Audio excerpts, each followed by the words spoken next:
Good morning, everybody. You tuned into Cragcore. So today there is no plan. There is absolutely no plan. So we're basically just going to be talking about anything. It's a random one. So we'll see what comes up as we move through the next 20 minutes or so. So basically, the first thing on my mind is my latest spin-off. I mean, this is the original Cragcore content. This is what we do. But there is another spin-off. If you go onto my channel and have a look at the playlists, you will find one called The Whiskey Man, and that is where I'm basically just kind of reviewing a few whiskies now and then and comparing them to different whiskies. And I might even go into it. I might even start doing other things, reviewing other things. Drinks, foods, all of these things. Who knows? We will have to wait and see where that takes us. But it's something of a light heart is basically what I'm trying to achieve with that bit. I'm fully aware that this whole thing, constantly highlighting all the negativities on the planet, it does have, it takes its toll, and sometimes you just got to do something different for yourself and for everybody else that might be watching. So that's that. Speaking of what's going on though, I think at this point, you've got to, I should have that on a t-shirt, shouldn't I? At this point, you should be able to see by now, or at this point, you've got to be able to realise. Because crying out loud, I mean, I'll be honest, at this point,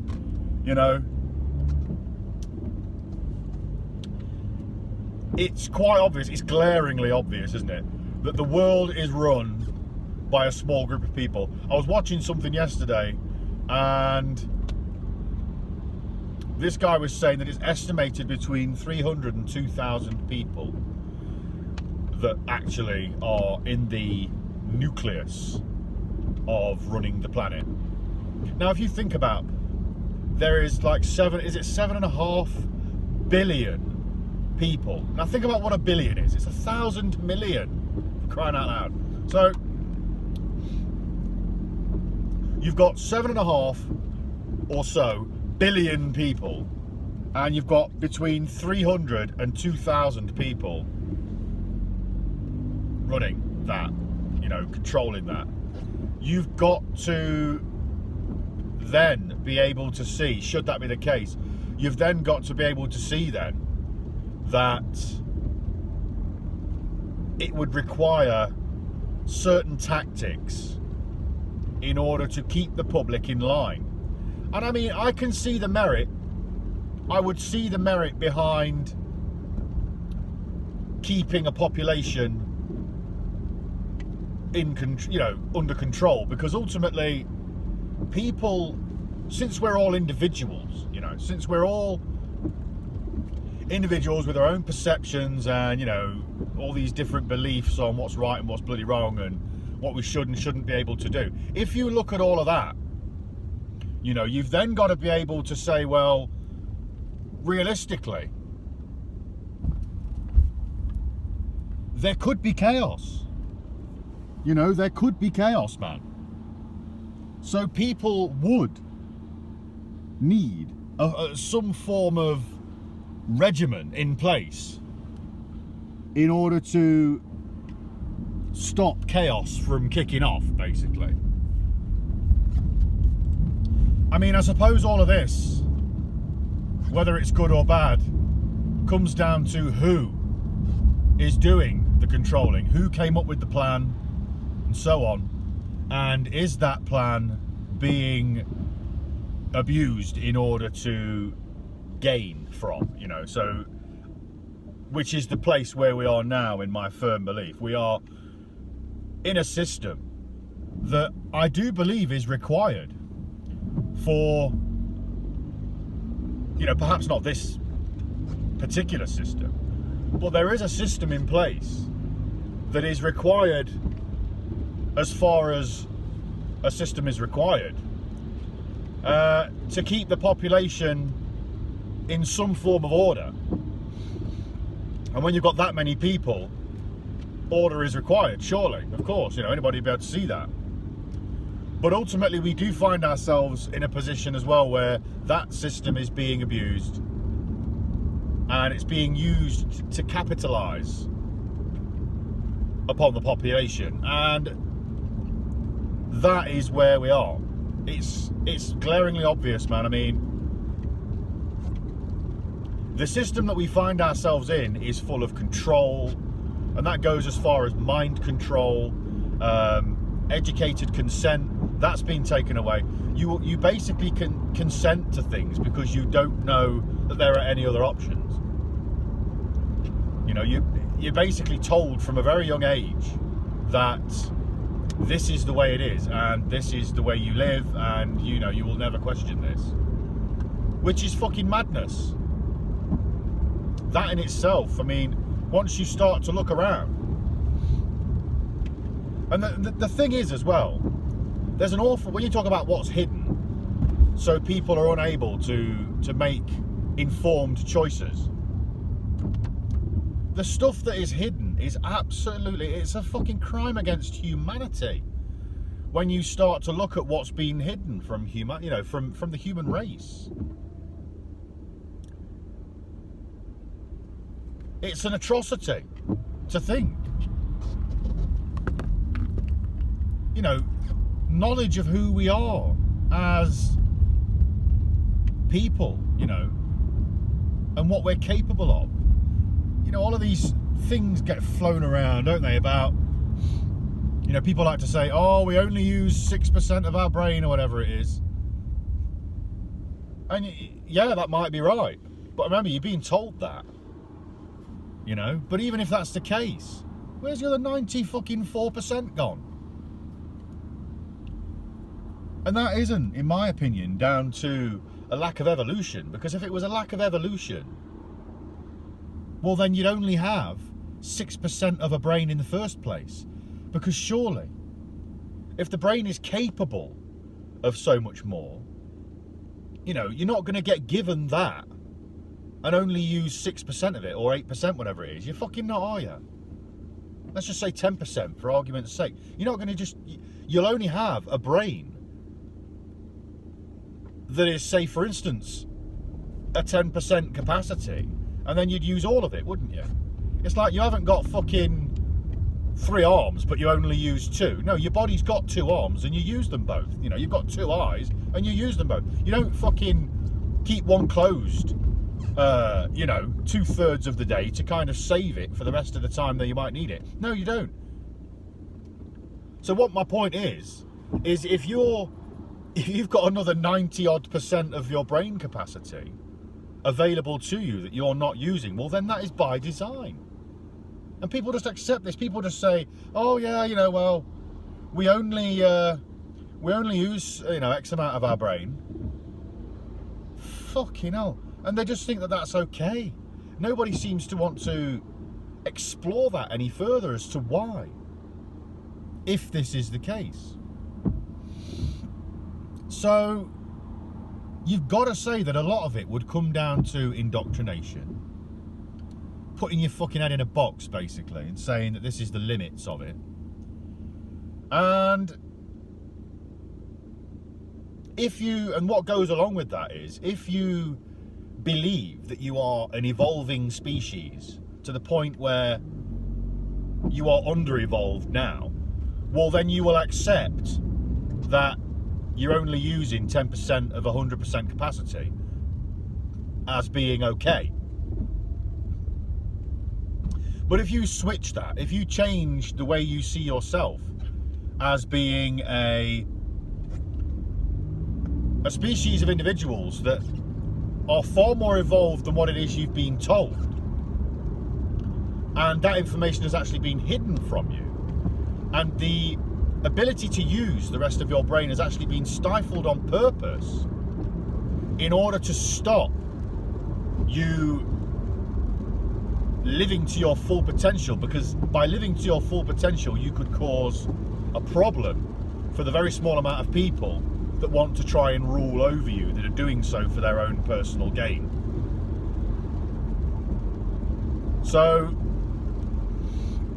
looking at it like that, surely now, accepting that you are only using a small percentage of the capacity that you actually have with regards to your brain power, surely that's not as easily digestible now, if you look at it like that. I think at this point, you've got to see that if it is the case that you're only using a small percentage of your brain, and if it is capable of so much more than what you're actually using it for, then that is by design. Because you wouldn't have more of a capacity in the first place. You would only have, by evolutionary fucking standards, you would only have what is required. You know? And that's as simple as it is for me, personally. Because why would the brain's ability develop beyond your ability to process it, or your ability to actually utilize that ability? It wouldn't, would it? You know, it's like you're not born learning how to, knowing how to play pool really well, like billiards really well. And then one day, I mean, some people are natural savants at things, but there's still a small learning process. You don't just kind of have the ability to fucking read, do you, when you're born?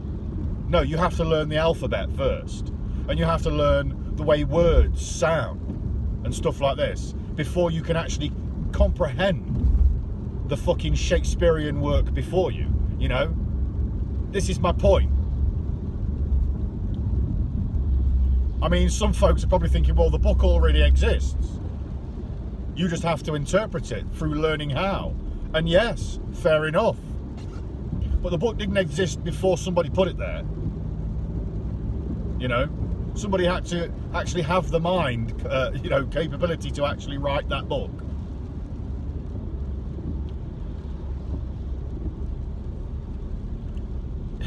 The book didn't naturally evolve from a tree, did it? No, it didn't, sir. So, I suppose that opens up a new can of worms, and you could say, well, perhaps if you start looking at the genetic engineering aspect of human evolution, you could say that maybe the human body is genetically engineered this way, and our goal in life is to learn how to use it, a little bit like, learning how to use the alphabet and stuff before you can read Shakespeare. I mean, it's one of those things. There aren't any straight answers, but I seem to, given all of the other aspects of our society, all of these things that are clearly going on with regards to the mind control, the manipulation, the stifling of what it is you're able to be exposed to with regards to knowledge. All of these other things, when you start looking at, and also how that benefits this small group of people, when you look at all of these things side by side with how it is you're able to fucking use, should this be the case, the huge capacity, or not use it to its potential. When you look at that side by side with all other stuff, you've then got to say, well, it's quite possibly by design. Especially when you start looking at things like architecture. You look at these ancient civilizations, man. Remember, unless we are a completely different species that was brought here, our race as human beings are direct descendants of these ancient civilizations. Are we not? Through the process of procreation, you are a direct descendant of somebody from ancient Egypt, somebody from ancient fucking Atlantis. or even this Tartaria thing that people are talking about now. You are a fucking ancient, you're a descendant from an ancient civilization. And when you accept, it's commonly accepted nowadays that the structures, the stuff that these people were building far surpass anything we're capable of building today. So that means then that they either had greater knowledge or greater technology or both. Which means, by design, you'd have to say then what goes hand in hand with that is they were more evolved human beings. And then you say, well, perhaps they were using 100% of their brain capacity, man. And over the years, since we can no longer do it, and since we are direct descendants of these people, you'd have to say that somebody came in somewhere along the line and broke the chain, and basically unlearned in the people what it was that they knew. It wouldn't take that long. In my opinion, it would probably take 2 or 3 generations, perhaps 4, to fully eradicate the knowledge of somebody's direct ancestry and lineage. Because who knows anything past their grandparents? Not many people. I'm 38 years old sat here, and I don't know much about my great-grandparents. I know where they came from. What's past that? That's 4 generations, right? What's past that? Nothing. I know nothing. So anything could have happened before then. This is my point. Ask yourself, in your own reality, how far back can you actually trace with regards to your own with your own fucking heritage with regards to this human civilization? There aren't many. Now, who can? The aristocracy. They have their fucking family trees written back till the year dot.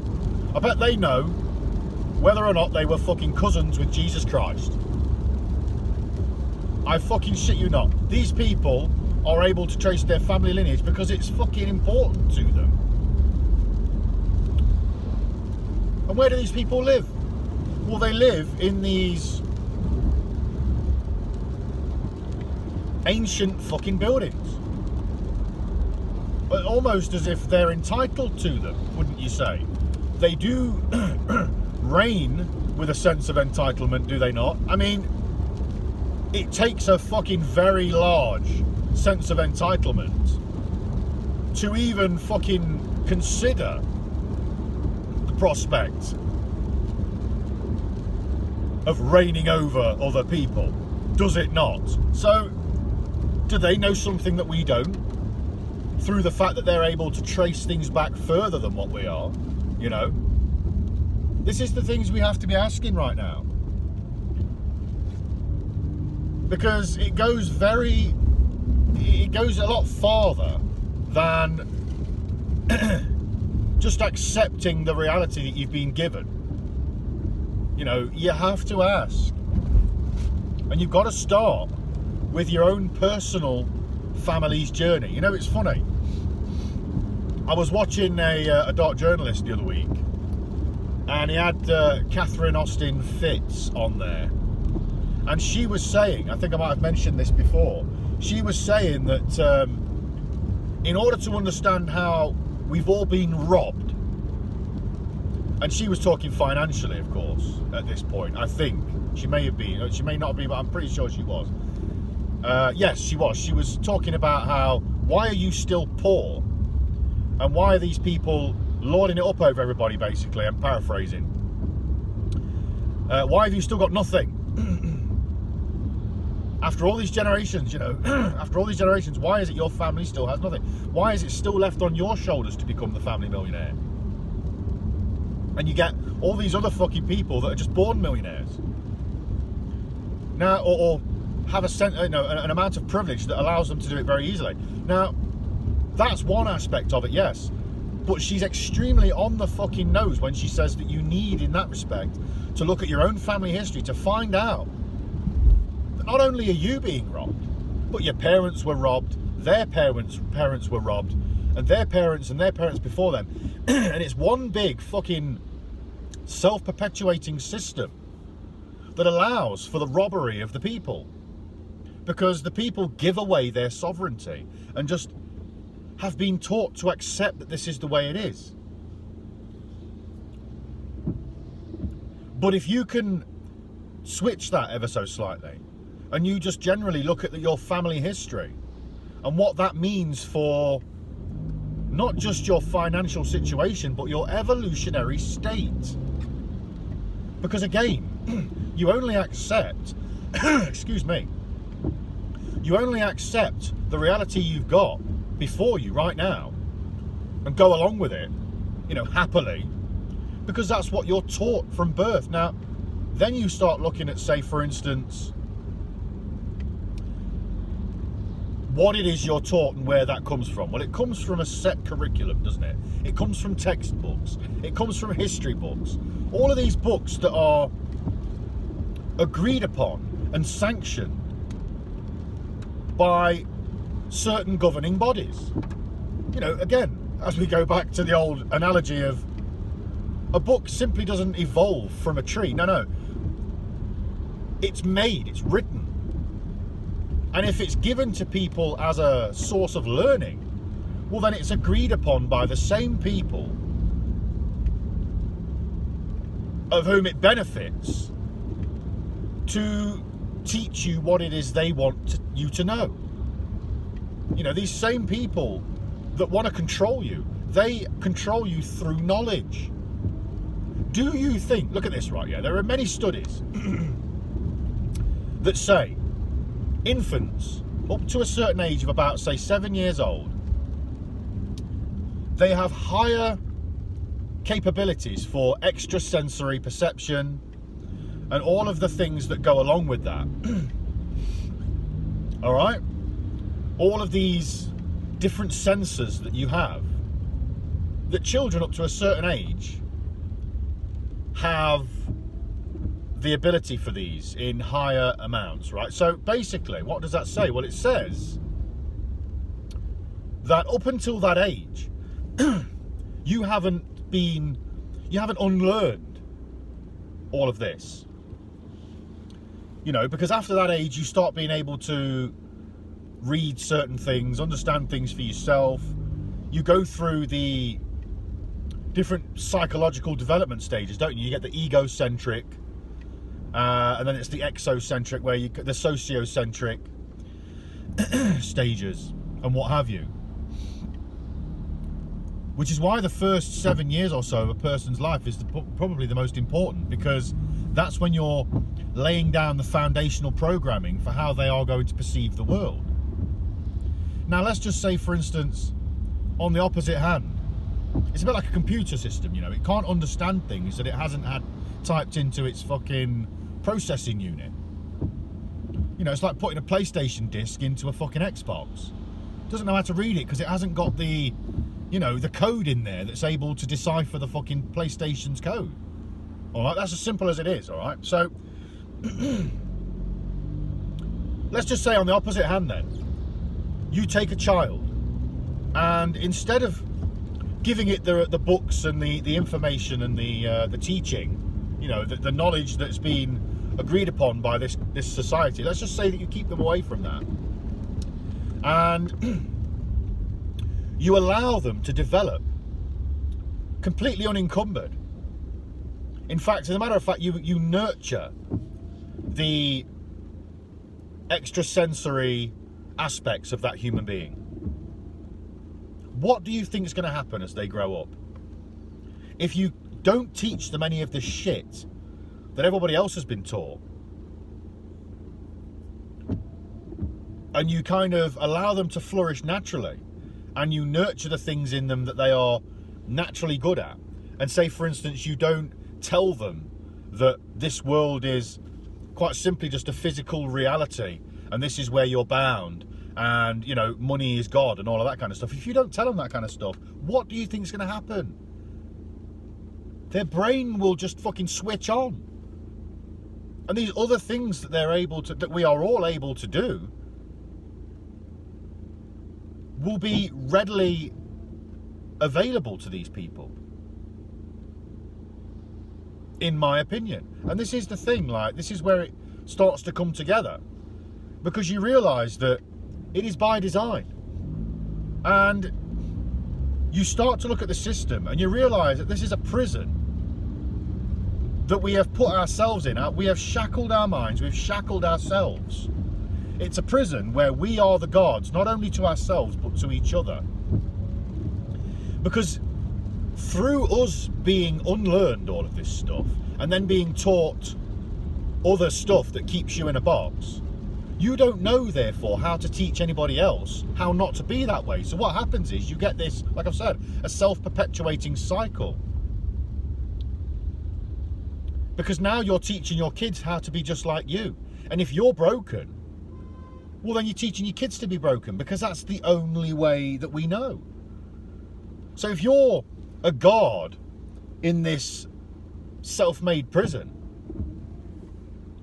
well, then you're teaching your children then to go and be gods in the future to everybody else, and then so on and so forth. And like I've said, it hasn't taken long, you know, a couple of generations, 4 at the most, for you to be unlearned all of this stuff, for this to take place, for it all to take hold. How much stuff did your grandparents have that was different to what you have? And then now, how different is it from you and your children? If you take things like technology out of the equation, let's talk about actual value and quality of life and how people actually live and perceive the world, and relate and interact with one another. This is what I'm talking about. Now, it's been a great morning. I've thoroughly enjoyed this. I'm going to have to do this completely off the cuff stuff more often, because this has just been a wild ride. So, on that note, I'm going to wish love and peace to all things everywhere. This is Cragcore. I'm signing off as I reverse. Peace. Oh, by the way, love and peace to all things everywhere, and peace on earth. One love.